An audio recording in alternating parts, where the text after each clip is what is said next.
नमस्कार दोस्तों, आप सबका एक बार फिर से स्वागत है मेरे YouTube channel any time Sumit में। और दोस्तों, कैमरा बेसिक्स पार्ट 1 में मैंने आपको ये जो DSLR का इनिशियल स्क्रीन होता है, इसके ऊपर के ऑप्शन यानी कि shutter speed, aperture and ISO and exposure compensation, इन चारों के बारे में बताया था कि ये क्या चीज़ें हैं और कैसे फंक्शन करती हैं।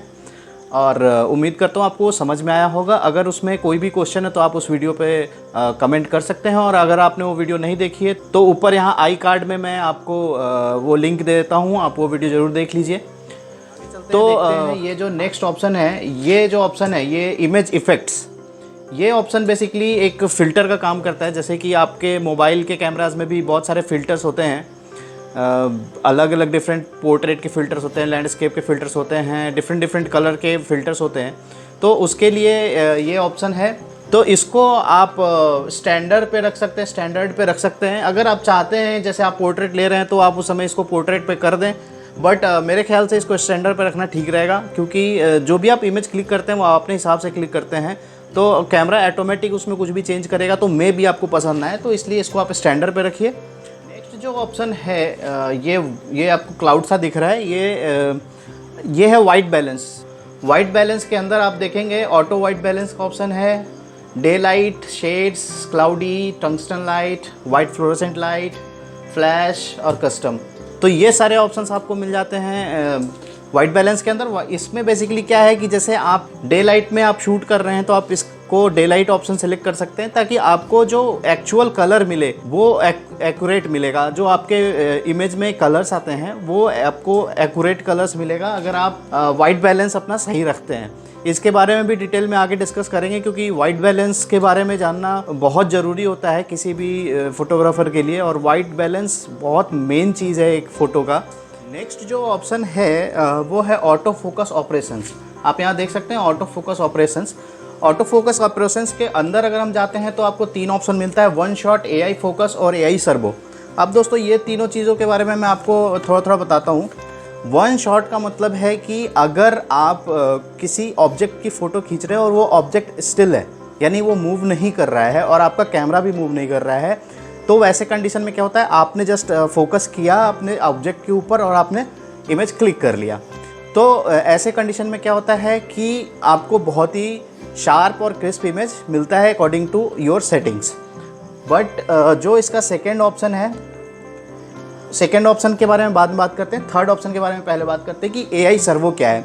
AI सर्वो का मतलब क्या होता है कि आपने अपने ऑब्जेक्ट के ऊपर जब फोकस किया, यानी जब आप ये शटर बटन, जो यहाँ पे ये शटर बटन होता है, इसको आपने हाफ क्लिक कर लिया और आपको पता है जैसे आप किसी बर्ड की ही इमेज क्लिक कर रहे हैं, वो बैठी हुई है, बट जब आप उसके ऊपर फोकस करते हैं और क्लिक करते हैं उस बीच में वो मूव कर जाती है, तो वैसे कंडीशन में आपको ये AI सर्वो काम में आता है। दूसरा क्या है कि जब आप मान लीजिए मैं यहाँ पे फोकस कर रहा हूँ, इस घड़ी पे मैंने फोकस कर लिया है, बट अब ये सेंटर में है। अब आप चाहते हैं कि इस घड़ी को 1/3 ऑफ द इमेज में लेके आए, यानी कि आप इसको यहाँ पे रखना चाहते हैं और साइड का पोर्शन पूरा क्लियर रखना चाहते हैं, तो आपने तो क्या करना है कि आपको इसके ऊपर फोकस करना है हाफ प्रेस करके, और जैसे ही आपने बीप की आवाज़ सुनी, यानी आपका ऑब्जेक्ट फोकस में आ चुका है, तब आप अपने कैमरा को मूव करके अपने डिज़ायर्ड पोजीशन पे ला सकते हैं कि हाँ मेरे को यहाँ पे चाहिए, और उसके बाद आप आगे की फ़ोटो क्लिक कर सकते हैं। इसमें क्या है कि AI फोकस में ये अपने आप स्विच करता है, कैमरा ऑटोमेटिक वन शॉट से AI सर्वो पे स्विच कर जाता है अगर कैमरे को लगता है कि आपका ऑब्जेक्ट मूव कर रहा है। तो अगर कैमरे को नहीं लगता है तो वो आपको वन शॉट में ही क्लिक करेगा। अगर उसको लगेगा कि जब भी कि आपका ऑब्जेक्ट मूव कर रहा है तो वो अपने आप ही AI सर्वो पे शिफ्ट हो जाता है। इसको कहते हैं AI फोकस। दोस्तों, नेक्स्ट ऑप्शन है शूटिंग मोड। इसको शूटिंग मोड कहते हैं, और इसके अंदर हम जब आते हैं तो इसमें single shooting mode, continuous shooting mode, जिसको कि बर्स्ट शूटिंग भी बोलते हैं, self timer 10 seconds, self timer 2 seconds and self timer continuous. तो ये सारे ऑप्शंस के बारे में मैं आपको बता दूं। सिंगल शूटिंग का मतलब है कि आपने जस्ट फोकस किया किसी ऑब्जेक्ट पे और आपने क्लिक किया तो सिर्फ एक फ़ोटो ही क्लिक होगी। अगर मैं इसी को शूटिंग मोड को अगर मैं कंटिन्यूअस शूटिंग पे करूँगा तो ये बर्स्ट मोड पे चला जाएगा, यानी जब तक मैं दबा के रखूँगा तब तक वो इमेज क्लिक करता जाएगा। इसका क्या मतलब है कि जब भी आपको कुछ किसी मूविंग ऑब्जेक्ट का फ़ोटो लेना है या आपको कई सारे शॉट्स लेने हैं, जैसे अब कोई अब छोटा बच्चा है वो खेल रहा है, तो आपको कई सारे आपने उसके शॉट्स ले लिए कंटिन्यूअस, तो आपको कई सारे पोज मिल जाएंगे, जिस किसी में वो स्माइल कर रहा है, किसी में वो कुछ अलग सा फेस बना रहा है। तो आपको, क्योंकि आपको पता नहीं होता कि एक मोमेंट में चेंज हो जाता है बच्चे का एक्सप्रेशन चेहरे का और सब कुछ, तो उस कंडीशन में आप burst shooting, continuous shooting use कर सकते हैं। तीसरा ऑप्शन है दोस्तों सेल्फ टाइमर 10 सेकेंड्स। आपको नाम से ही क्लियर है, और सेल्फ टाइमर के बारे में आप सबको पता ही होगा, क्योंकि मोबाइल में भी हम लोग काफ़ी बार यूज़ करते हैं और पहले भी काफ़ी यूज़ करते थे सेल्फ टाइमर की। अब पूरे ग्रुप का फ़ोटो लेना है तो एक बंदे ने कैमरा सेट कर दिया और उसने बटन क्लिक कर दिया, वो 10 सेकंड के बाद इमेज क्लिक करेगा, 10 सेकंड तक एक सेकंड पे वो बीप करता रहता है। आगे बढ़ते हैं दोस्तों, उसके बाद है सेल्फ टाइमर 2 सेकंड्स। अब सेल्फ टाइमर 2 सेकंड्स के बारे में अगर मैं बात करूं तो सेल्फ टाइमर 2 सेकंड्स बहुत ही इंपॉर्टेंट है। जब भी आप जैसे कोई लैंडस्केप ले रहे हैं या जब आप ट्राइपॉड यूज़ करते हैं ना, तो उस समय इसका इंपॉर्टेंस समझ में आता है कि कितना इंपॉर्टेंट है ये सेल्फ टाइमर।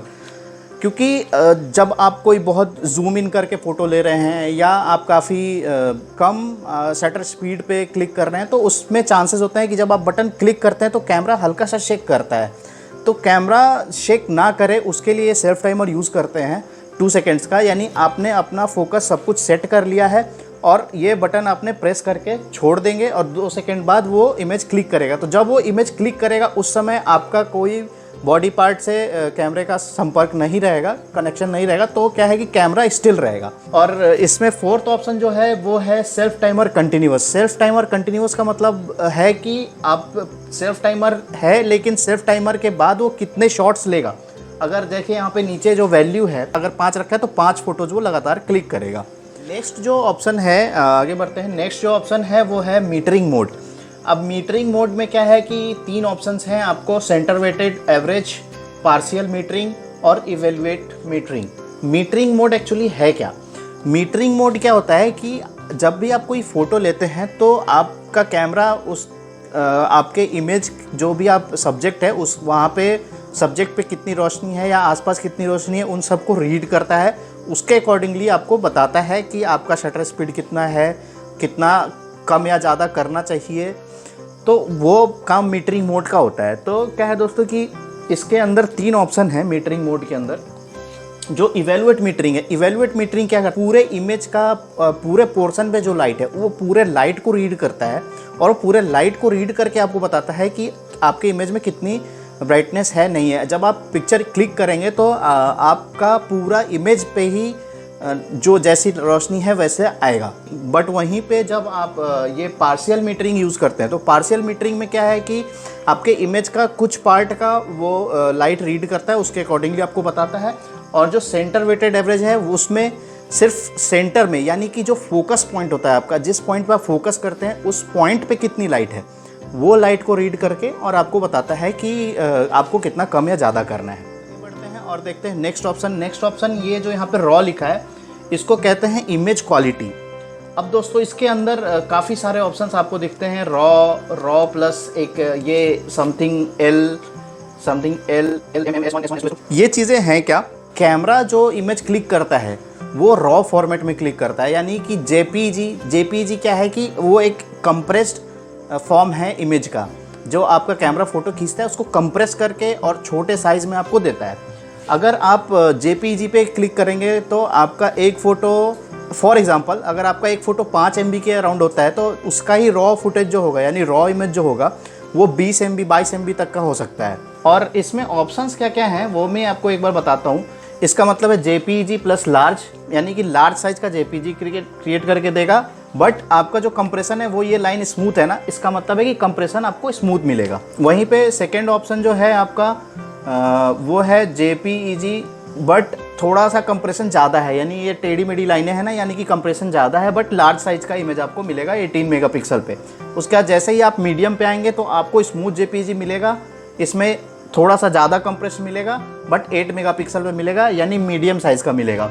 उसके बाद जब आप आ जाएंगे S1 पे, यानी आपको स्मूथ, ये वाला ऑप्शन है स्मूथ JPEG मिलेगा और ये वाला ज़्यादा कंप्रेस JPEG मिलेगा। और ये रॉ प्लस JPEG लार्ज है, यानी कि जब आप कोई फ़ोटो खींचेंगे इस मोड पे तो आपके फ़ोटो का एक JPEG भी क्रिएट होगा और एक रॉ फाइल भी क्रिएट होगा।